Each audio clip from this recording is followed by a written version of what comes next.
Study IQ IAS, अब तैयारी हुई अफोर्डेबल। नमस्कार दोस्तों क्या आपको ऑपरेटिंग रेशियो के बारे में पता है? बेसिकली इंडियन रेलवेज में अगर आप देखोगे तो ये दर्शाता है कि इंडियन रेलवे 100 रुपए कमाने के लिए कितना रुपए खर्च करती है, और इसके बारे में हमारे रेलवे मिनिस्टर जी के द्वारा बताया गया। साथ ही साथ यहाँ पर जो रेवेन्यू है वो भी हाईएस्ट आया है जो 2022-23 का है। तो इसके बारे में आपको डिटेल से बताऊंगा कि एग्जैक्टली हुआ क्या और उनसे सवाल क्या पूछा गया, क्योंकि यहाँ पर बोला जा रहा था जो अपोजिशन पार्टी है कि इंडियन रेलवे का ऑपरेटिंग रेशियो बहुत ऊपर चला गया है, 100 के ऊपर चला गया है, जो कि काफी चिंताजनक हो सकता था। और भी कई चीजें जानेंगे, स्पेशली बजट से भी रिलेटेड आपको काफी कुछ जानने को मिलेगा। चलिए आगे बढ़ते हैं, लेकिन उससे पहले ध्यान रखिएगा, आप में से जो भी लोग यूपीएससी की प्रिपरेशन कर रहे हैं, हमारा फाउंडेशन बैच ले सकते हैं। ये एक ऐसा बैच है जिसके अंदर आपको कंप्लीट प्रिपरेशन मिलती है, मतलब प्रीलिम्स की, मेंस की और इंटरव्यू की पूरी तैयारी आपको सिंगल बैच में मिल जाएगी। और खास बात यह है कि इसमें आपको एक पर्सनल मेंटर भी अलॉट किया जाता है। आप लगातार उनसे टच में रहते हैं, कभी भी कोई भी डाउट हो तो आप उनसे पूछ पाओगे। और अगर आप इस साल का प्रीलिम्स का एग्जाम दे रहे हैं 26 मई को जो होने वाला है, तो उसके लिए हमारा SIP प्लस वाला बैच ले सकते हैं। और इसके अलावा अगर आप MCQs अटेम्प्ट करना चाहते हैं तो मेरे इंस्टा पेज पर जाइए, वहां पर स्टोरीज में जितने भी MCQs हैं उसको आप अटेम्प्ट कर पाएंगे। चलिए शुरुआत करते हैं और सबसे पहले यह देखते हैं कि एग्जैक्टली क्या हुआ है। देखिए, पोस्ट कोविड के बाद इंडियन रेलवे का हाईएस्ट एवर टोटल रेवेन्यू देखने को मिला है। ध्यान रखिएगा, रेवेन्यू का मतलब प्रॉफिट नहीं होता है, ठीक है। प्रॉफिट क्या है कि ऑब्वियस सी बात है, जब आप रेवेन्यू में से कॉस्ट माइनस करते हो तो वो प्रॉफिट निकल के आता है। मैं सिर्फ बात कर रहा हूं रेवेन्यू की।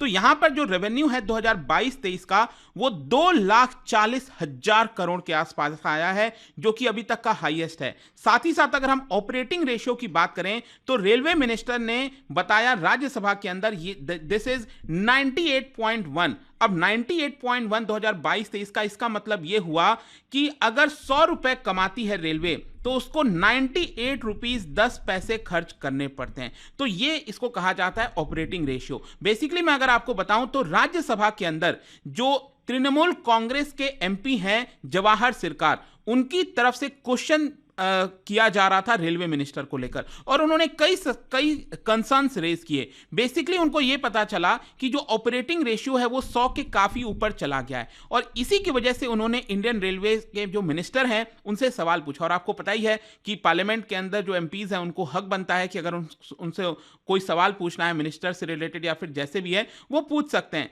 तो यहां पर उन्होंने एक तरह से सवाल किया इंडियन रेलवे मिनिस्टर अश्विनी वैष्णव से कि क्या कंट्रोलर एंड ऑडिटर जनरल, क्या CAG ने जो इंडियन रेलवेज की ऑडिटिंग की है उनके फाइनेंसेस की, क्या उसमें उसको कंसर्न जोन में बताया गया है। यहां पर उनका यह कहना था कि हमें पता चला है कि जो ऑपरेटिंग रेशियो है वो 107 चला गया। मतलब वो ये सजेस्ट कर रहे थे कि इंडियन रेलवे हर 100 रुपए जो कमा रही है उसके लिए उसको 107 रुपए खर्च करना पड़ा है, जो कि बहुत चिंताजनक बात है कि आप 100 रुपए कमा रहे हो उसके लिए आपको 107 खर्च करना है, मतलब काफी हैवी लॉस हो रहा है।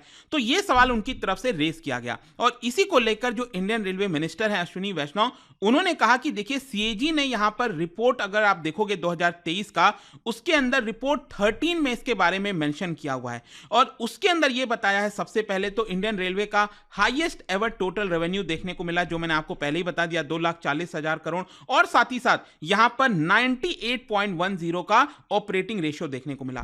मैं आपको एक और चीज बता दूं, जो जवाहर सरकार हैं उन्होंने इंडियन रेलवे से एक और सवाल पूछा था कि आपको पिछले 5 साल का आप हमें आंकड़ा दीजिए कि ऑपरेटिंग रेशियो कैसा रहा। तो मैं आपको कुछ आंकड़ा बता देता हूं कि 2018-19 में अगर आप देखोगे ऑपरेटिंग रेशियो 97.3 था, ठीक है। हर 100 रुपए कमाने पे इंडियन रेलवे 97.3 रुपीस खर्च करती थी। फिर 2019-20 में ये 98.36 चला गया, और स्पेशली मैं आपको बताऊं तो जो 2020-21 वाला ये जो साल आप देख रहे हो यहां पर, इसको लेकर भी चिंता थी, क्योंकि आपको पता होगा कोविड का समय चल रहा था, इंडियन रेलवे से लेकर हर एक चीज ठप पड़ी थी, देश के अंदर बंद हो रखी थी। लेकिन उस समय भी अगर आप देखोगे तो यहां पर जो ऑपरेटिंग रेशियो है इट वाज 97.45। तो ये स्थिति है, आई होप आपको समझ में आ गई होगी। मतलब हर 100 रुपए जो कमाती है इंडियन रेलवे, उसके लिए उसको 98 रुपीस 10 पैसे खर्च करने पड़ते हैं। अब मैं आता हूं कैपिटल एक्सपेंडिचर पर। देखो, इंडियन रेलवेज के अंदर आपने देखा होगा पिछले कुछ वर्षों में बहुत सारे चेंजेस हो रहे हैं, नई ट्रेनें आ रही हैं, नई बोगीज लग रही हैं,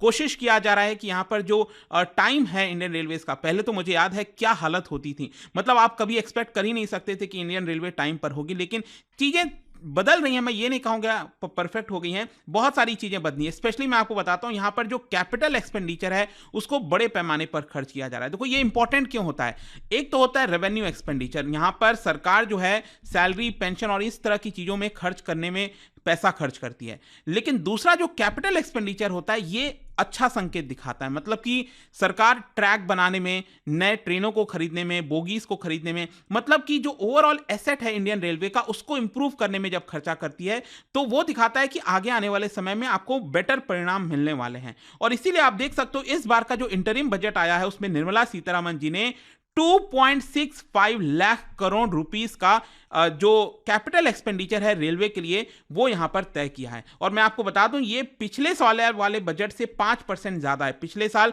2.4 लाख करोड़ का एस्टिमेट रखा गया था। ऑन दी अदर हैंड यहां पर एक और चीज है कि ऑपरेटिंग रेशियो को कोशिश किया जाएगा इस बार 98 के अंदर रखा जाए, मतलब इस बार 98.1 था ना, मैंने आपको बताया, इसको 98 के अंदर अंदर रखने की कोशिश की जाएगी। अब इसके अलावा अगर आप देखोगे तो इंटरिम बजट में और भी कुछ अनाउंसमेंट हुआ, जैसे कि 3 नए कॉरिडोर्स की बात कही गई थी कि यहां पर 3 मेजर इकोनॉमिक रेलवे कॉरिडोर ये इंडियन रेलवे लॉन्च करेगा। मतलब कि एक पहला कॉरिडोर अगर हम बात करें एनर्जी, मिनरल, सीमेंट कॉरिडोर, मतलब कि वहां पर ट्रेनों को चलाया जाएगा जहां पर कोयला, मिनरल्स, इस तरह की जो चीजें होती हैं वो एक पूरा कॉरिडोर बनाया जाएगा। फिर पोर्ट को कनेक्ट करने के लिए वो एक दूसरा कॉरिडोर बनाया जाएगा, जो हमारा पेनिनसुलर रीजन है, कोस्टल रीजन है, जहां पर पोर्ट्स हैं तो उनको एक साथ कनेक्ट करने के लिए। और जहां पर हाई ट्रैफिक डेंसिटी है, क्योंकि बहुत ज्यादा भीड़ होती है कई बार ट्रेनों की एक पर्टिकुलर रूट पर, तो उसको ईज करने के लिए वहां पर अलग से कॉरिडोर बनाया जाएगा। देखो आई होप आपको समझ में आ रहा होगा, कॉरिडोर का मतलब होता है एक अलग से ट्रैक बिछाना।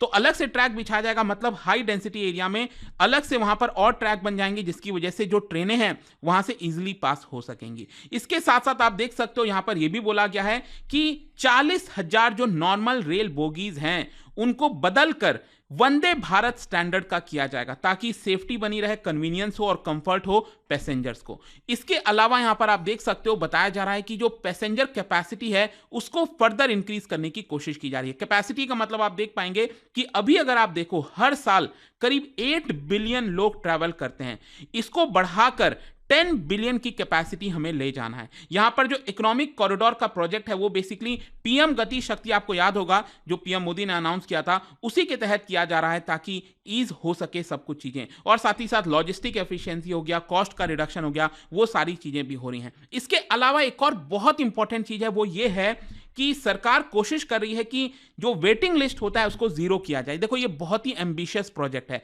जिसमें 1 लाख करोड़ यहां पर सरकार खर्च करने के लिए रेडी है। अब ये 1 लाख करोड़ किस चीज में खर्च होंगे? देखो 2 तरीके से खर्च किया जाएगा। अगर आपको जीरो वेटिंग लाना है इंडियन रेलवे के अंदर तो आपको 2 चीजें करनी होंगी। एक तो यहां पर जो रेल चलती है, मतलब रेलगाड़ी चलती है डेली बेसिस पर, उसकी संख्या बढ़ानी होगी। जो डेली ट्रेन ट्रिप्स होते हैं ना, उसकी संख्या बढ़ानी होगी। अभी अगर आप प्रेजेंट में देखोगे तो 10,754 ट्रेनें चलती हैं देश के अंदर डेली बेसिस पर। इसको बढ़ाकर इसमें और फर्दर 3,000 ट्रिप्स इंक्लूड किया जाना पड़ेगा। और इससे होगा क्या कि आज के डेट में करीब करीब 700 करोड़ जो पैसेंजर्स ट्रैवल करते हैं एनुअल बेसिस पर, उनकी संख्या बढ़ाकर 1000 करोड़ करना है 2030 तक। तो यहां पर जो रेलवे मिनिस्टर हैं उन्होंने ये बोला था कि अगर हमें जीरो वेटिंग लिस्ट लाना है तो हमारा जो डेली ट्रिप्स होता है रेलवे का, रेल का, उसको उसमें 30% का इजाफा करना पड़ेगा। और इसीलिए मैंने आपको बताया आज के डेट में 10,000 करीब डेली ट्रेन ट्रिप होता है, उसमें 3,000 का और एडिशन करना पड़ेगा। और ये एडिशन कब हो पाएगा? जब नई नई ट्रेनें आएंगी। तो ये एक तो ये हो गया। फिर दूसरा काम यहां पर करना पड़ेगा वो है ट्रैक इंफ्रास्ट्रक्चर को लेकर। आप मान लो कितनी भी ट्रेनें ले आओ, अल्टीमेटली यहां पर ट्रैक तो उतना ही है। अगर उसी ट्रैक पर आप उतनी ही ट्रेनें चलाओगे और ज्यादा ट्रेन चलाओगे तो ट्रैफिक बढ़ता जाएगा। तो यहां पर आपको ट्रैक को डीकंजेस्ट करना है। देखो अब इसमें भी 2 तरीके से चीजें हो सकती हैं। एक तो यहां पर यह है कि नए नए ट्रैक्स बनाए जाएं, और इसके लिए सरकार ने कहा है कि ये जो करंट फाइनेंशियल ईयर है इसमें करीब 6,000 किलोमीटर के नए ट्रैक्स हम बिछा रहे हैं, जो कि आप कह सकते हो डेली बेसिस पर 16 किलोमीटर का ट्रैक ऐड हो रहा है, जो कि अगर आप पिछले साल से कंपेयर करोगे तो पिछले साल डेली बेसिस पर 14 किलोमीटर के ट्रैक्स ऐड हुए थे। और दूसरा इसमें काम यह करना पड़ेगा कि जो गुड्स वाली ट्रेनें होती हैं उनको उस पटरी से हटाकर, मतलब कि जैसे मान लो एक ट्रैक है जहां पर पैसेंजर ट्रेन चल रही है और वहीं पर आपका गुड्स ट्रेन भी चल रहा है, तो उसकी वजह से कंजेशन बढ़ जाता है। आपने देखा होगा जो मालगाड़ी होती है वो थोड़ा स्लो स्पीड में चलती है। तो यहां पर क्या है कि डेडिकेटेड कॉरिडोर, आपको पता ही है कि ईस्टर्न डेडिकेटेड फ्रेट कॉरिडोर और वेस्टर्न डेडिकेटेड फ्रेट कॉरिडोर, ये दोनों जो कॉरिडोर हैं ये पूरी तरह से अगर चल जाएंगे तो एक तरह से यहां पर क्या होगा कि जो पैसेंजर्स वाली ट्रैक है उनको फ्री कर दिया जाएगा और वहां पर वो टाइमली रन कर सकेंगी। तो इस प्रकार से हम जीरो वेटिंग ओवरऑल ला सकते हैं। बट आई होप कि इस वीडियो में आपको रेलवे से रिलेटेड जो भी जानकारी थी लेटेस्ट वो आपको समझ में आ गई होगी। और जाने से पहले एक इंटरेस्टिंग क्वेश्चन, क्या बता सकते हो भारत का कौन सा इंस्टीट्यूशन है जो कि इंडियन रेलवेज के साथ काम कर रहा है ताकि जो सिग्नलिंग सिस्टम होता है इंडियन रेलवेज में उसको सिक्योर किया जा सके बाय यूजिंग ब्लॉकचेन टेक्नोलॉजी। बहुत इंपॉर्टेंट है, ब्लॉकचेन टेक्नोलॉजी के माध्यम से हमारे जो सिग्नल्स हैं उसमें डिसरप्शन ना आए, कोई साइबर अटैक वगैरह ना कर सके। तो कौन से इंस्टीट्यूट के साथ ये पूरा काम किया जा रहा है? इसका राइट आंसर आप सबको पता है, मेरे इंस्टाग्राम पर तो मिलेगा ही। वहां पर अगर आप नहीं हो कोई बात नहीं, टेलीग्राम से ले सकते हैं इसका सही उत्तर। मैं कई सारे जो एमसीक्यूज हैं वो यहां पर स्टोरीज में डालते रहता हूं। अगर आपको पीडीएफ चाहिए तो टेलीग्राम पर आइए, अलग अलग सोशल मीडिया पर आप जुड़ पाओगे। और जैसा मैंने आपको बताया, अगर आप यूपीएससी की तैयारी करें, कोई भी बैच चाहते हैं, you can just use this code Ankit live ताकि आपको मैक्सिमम डिस्काउंट मिले। आई होप कि वीडियो आपको पसंद आया होगा। मिलता हूं आपसे next time. Till then thank you very much, see you soon. Study IQ IAS, अब तैयारी हुई अफोर्डेबल।